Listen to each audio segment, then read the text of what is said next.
आज से बरसों पहले हम भी ऐसी किसी वर्कशॉप में गए थे। जैसे आप बहुत दूर आए हो अपने घर से, ऐसे हम भी गए थे कहीं दूर।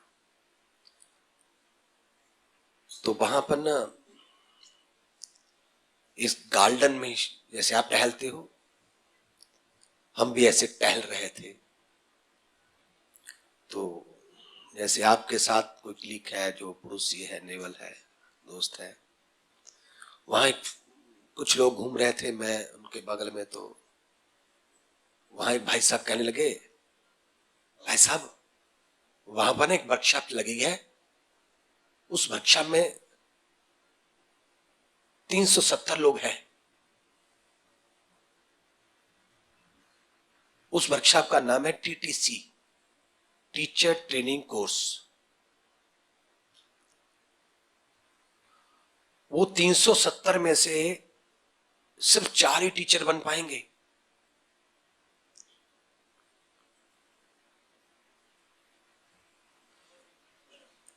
उस वर्कशॉप में जितने भी पार्टिसिपेंट हैं सब एजुकेटेड, पढ़े लिखे, डॉक्टर, इंजीनियर, बहुत बड़े बड़े एजुकेटेड लोग हैं। उनमें कोई भी मैट्रिक या ग्रेजुएट नहीं है, ग्रेजुएट से अप क्वालिटी के लोग हैं।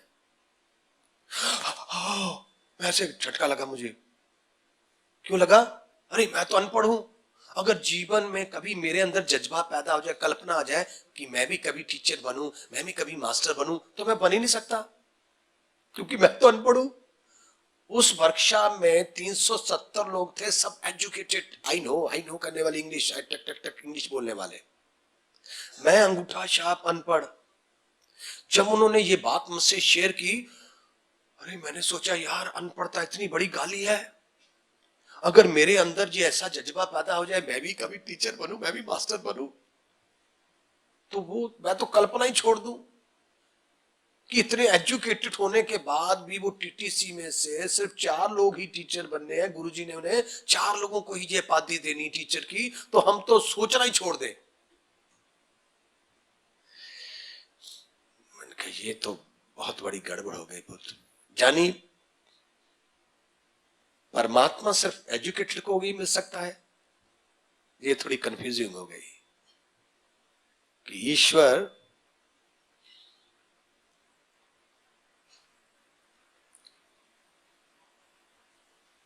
ये बात का प्रश्न का उत्तर मेरे अंदर,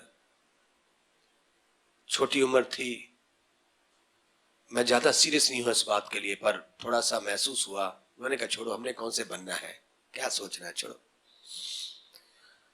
तो ऐसे मोटर गाड़ी पे सवार हम आ रहे थे, उनमें ज्ञानी लोग थे, जो ये जो आध्यात्मिक की नॉलेज रखने वाले, ऑर्गेनाइज करने वाले ऐसे सिस्टम को। वो गाड़ी चला रहे थे, मैं पीछे बैठा था। पता नहीं अनजाने में मेरे से कोई बड़ी बात निकल गई मेरी जुबान से। तो वो पढ़े लिखे थे, मेरे से 20 साल अप होंगे, बड़ी उम्र के लोग थे, मैं छोटा था, मैं पीछे बैठा था। बातों बातों में कुछ चल रही होगी बातें, तो मैंने भी कोई बात बोल दी होगी बीच में। तो वो पढ़ के देख लेगा, कहता भी बड़ा समझदार बंदा यार, तू बड़ी बढ़िया गल करदा, बड़ी ज्ञानी गल करदा, बड़ा ज्ञान है तेनू, बड़ी नॉलेज है तेनू। मैं कहा नहीं जी, मैं तो अनपढ़। तो क्या बोला? कहता बाबा नानक भी तो अनपढ़ सी। मैनू पता ही नहीं सी पुत्र, 30 साल की उम्र तक मुझे ये नहीं पता था कि बाबा अनपढ़ था, वो भी पढ़ा लिखा नहीं था। ये बात जब मैंने सुनी तो मुझे आस हो गई, मैं भी बाबा बन सकता हूं।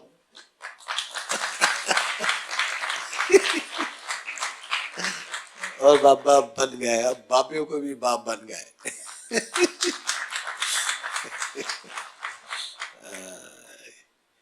कभी कभी कुछ क्षण, कुछ लम्हे ऐसे होते हैं पुत्र, देखने में छोटी सी बात होती है, एक दिन क्या से क्या बन जाता है पुत्र। आप भी कुछ नहीं कह सकते। आज जो आप हो, ये आपकी ऑप्शन नहीं है। जिस जगह पे आप हो, जो आपका आज प्रोफेशनल है, जिस कार्य में आप हो, ये आपका ऑप्शन नहीं था, आगे भी आपका ऑप्शन नहीं होने वाला। चाहे चाहे स्कीमें लगा लो जितनी चाहे योजना, कुछ नहीं कहा जा सकता तुम्हें क्या बनाना है परमात्मा ने। मैंने कभी सोचा भी नहीं था यार, मैं जहां को मेरे खानदान ही नहीं है, हम कोई प्रचारक होंगे, जहां कोई आध्यात्मिक होंगे, हमारे खानदान में ईवीसी भी नहीं जानते कुछ ऐसी। मैंने अपने बुजुर्गों को 2 पैसे कभी दान करते नहीं देखा था।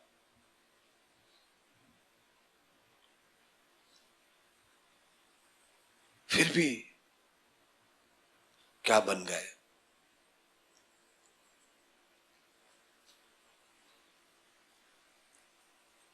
हमें भी ऐसे कोई शक्ति हमारी उंगल पकड़ के ले आई थी।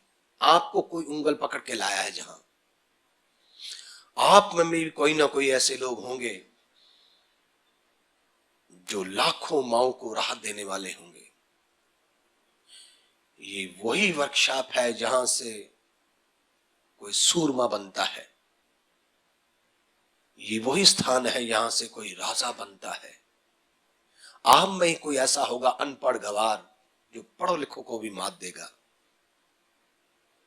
भले उसने कभी सोचा भी ना हो। ऐसा कार्य वही कर पाते हैं जिसने कभी कल्पना में नहीं ना सोचा हो, जिसमें कोई काबिलियत नहीं होगी वो काबिलियत दिखाएगा। यही प्रकृति का नियम है पुत्र। प्रकृति अपनी डोर उसी के हाथ में देती है जो सोचे मैं तो कुछ भी नहीं, मैं कैसे हो सकता हूं। तो प्रकृति कहती ले, मैं तुम्हें ही हीरो बनाऊंगी, तुम्हें ही हीरो बनाऊंगी। और जो कहता है no, I know I know I know, मैं बहुत कुछ जानता हूं, फिर वो होल्ड पे लगा देता है।